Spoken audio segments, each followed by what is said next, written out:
Selamat pagi Bapak Ibu, Oma Opa, Sobat-sobat muda, para pemirsa Sapaan Gembala GKI. Bersyukur pagi ini kita boleh kembali berjumpa dan kita akan bersama-sama mengawali pagi kita dengan membaca serta merenungkan firman Tuhan. Sebelumnya mari kita berdoa. Bapa di surga, kami bersyukur atas istirahat malam yang sudah Tuhan berikan. Kami bersyukur atas kesempatan di mana pagi ini kami boleh bersama-sama mengawali hari kami dengan membaca serta merenungkan firman-Mu. Roh-Mu yang kudus kiranya menenangkan hati kami, meneduhkan pikiran kami dan menerangi akal budi kami, agar kami dapat membaca, merenungkan firman-Mu, memahaminya dan mempraktekkannya dalam hidup kami hari lepas hari. Bersabdalah ya Bapa, karena anak-anak-Mu ini rindu untuk mendengarkannya. Di dalam nama Tuhan Yesus kami berdoa. Amin. Tema permenungan firman Tuhan pagi ini adalah ibadah yang berkenan di hadapan Allah. Bacaan diambil dari kitab Amos pasal 5 ayat 21 sampai ayat 27. Aku membenci, aku menghinakan perayaanmu, dan aku tidak senang kepada perkumpulan rayamu. Sungguh, apabila kamu mempersembahkan kepadaku korban-korban bakaran dan korban-korban sajianmu, aku tidak suka. Dan korban keselamatanmu berupa ternak yang tambun, aku tidak mau pandang. Jauhkanlah daripadaku keramaian nyanyian-nyanyianmu. Lagu gambusmu tidak mau aku dengar. Tetapi biarlah keadilan bergulung-gulung seperti air, dan kebenaran seperti sungai yang selalu mengalir. Apakah kamu mempersembahkan kepadaku korban sembelihan dan korban sajian selama 40 tahun di padang gurun itu, hai kaum Israel? Kamu akan mengangkut Sakut, rajamu, dan Kewan, dewa bintangmu, patung-patungmu yang telah kamu buat bagimu itu. Dan aku akan membawa kamu ke dalam pembuangan, jauh ke seberang Damsyik.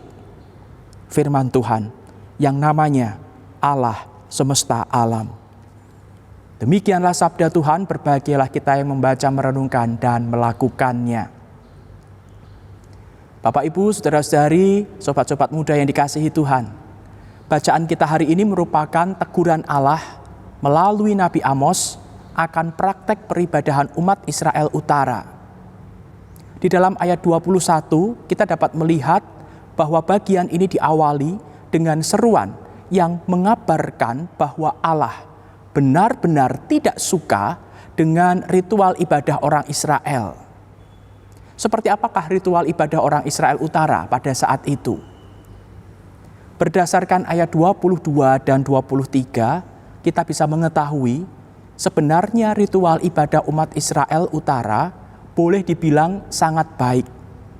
Korban yang dipersembahkan adalah hewan-hewan yang tambun, hewan-hewan pilihan. Ibadah diiringi dengan nyanyian yang ramai, meriah, semarak, diiringi dengan musik gambus, yaitu permainan alat-alat musik khas Timur Tengah.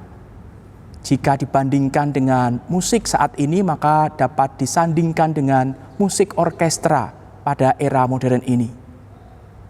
Lalu apa yang salah? Mengapa Allah menyatakan tidak suka dengan ibadah umat Israel Utara? Ibadah umat Israel Utara tidak disukai Allah karena tidak diikuti oleh keadilan dan kebenaran. Ini dapat kita baca di dalam ayat 24. Pada masa itu, situasi kerajaan Israel Utara sedang mengalami kemakmuran. Kemakmuran versi Israel Utara adalah yang berkuasa adalah mereka yang kuat dan yang kaya. Yang kuat dan yang kaya ini menguasai kekayaan sebagian besar bangsa itu. Para pengusaha, penguasa, kroni-kroninya bekerja sama menyalahgunakan kekuasaan, bertindak seenak perut mereka sendiri demi mendapatkan apa yang mereka inginkan. Karena kemakmuran itulah mereka juga berhasil menyemarakkan ritual ibadah mereka. Israel Utara mendesain ibadah mereka sesempurna mungkin dengan membawa kurban-kurban yang tambun dalam jumlah yang banyak. Juga dengan nyanyian-nyanyian mereka yang semarak, indah, dan bisa menarik hati. Artinya bisa mengeksploitasi perasaan karena diiringi dengan alat-alat musik yang ramai. Mereka berpikir bahwa inilah ibadah yang benar-benar sempurna. Tidak ada kekurangan lagi. Korban-korbannya tambun dan gemuk, musik ibadahnya meriah dan semarak. Dan tentunya sudah sepatutnya lah Allah mengampuni dan menghapus dosa-dosa mereka yang terus-menerus mereka lakukan selama ini. Artinya, ibadah mereka sejatinya adalah ibadah yang dimaksudkan sebagai sogokan kepada Allah agar mereka dapat terus-menerus melakukan ketidakadilan. Allah membenci ibadah yang demikian. Bagaimana dengan ibadah kita selama ini? Jangan-jangan kita juga beribadah untuk menyogok Allah, agar kita dapat terus-menerus melakukan ketidakadilan di tengah masyarakat. Dan dengan menyelenggarakan ibadah yang baik, yang meriah, harapannya Allah akan memaklumi segala pelanggaran yang terus-menerus kita lakukan. Ibadah bukanlah sogokan bagi Allah. Ibadah yang merupakan sogokan bagi Allah itu adalah ibadah yang tidak berkenan di hadapan Allah. Mari bersama kita berdoa. Bapa di surga, kami bersyukur pagi ini firman-Mu mengingatkan kami tentang kehidupan peribadahan kami.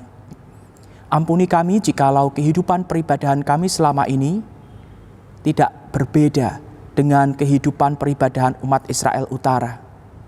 Kami mengikuti menyelenggarakan ibadah, mempersiapkannya dengan sebaik-baiknya, dengan tujuan agar Tuhan menjadi senang dan Tuhan dapat memaklumi segala pelanggaran yang kami lakukan terus-menerus.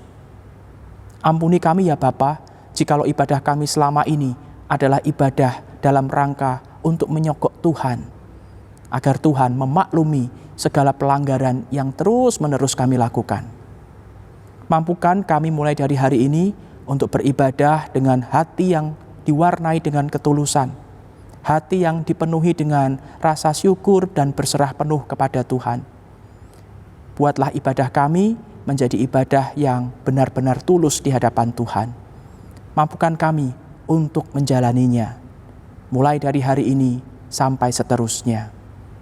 Inilah permohonan kami ya Bapa, di dalam nama Tuhan Yesus Kristus kami berdoa. Amin.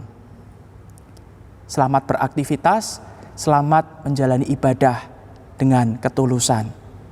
Sampai bertemu. Tuhan Allah beserta engkau.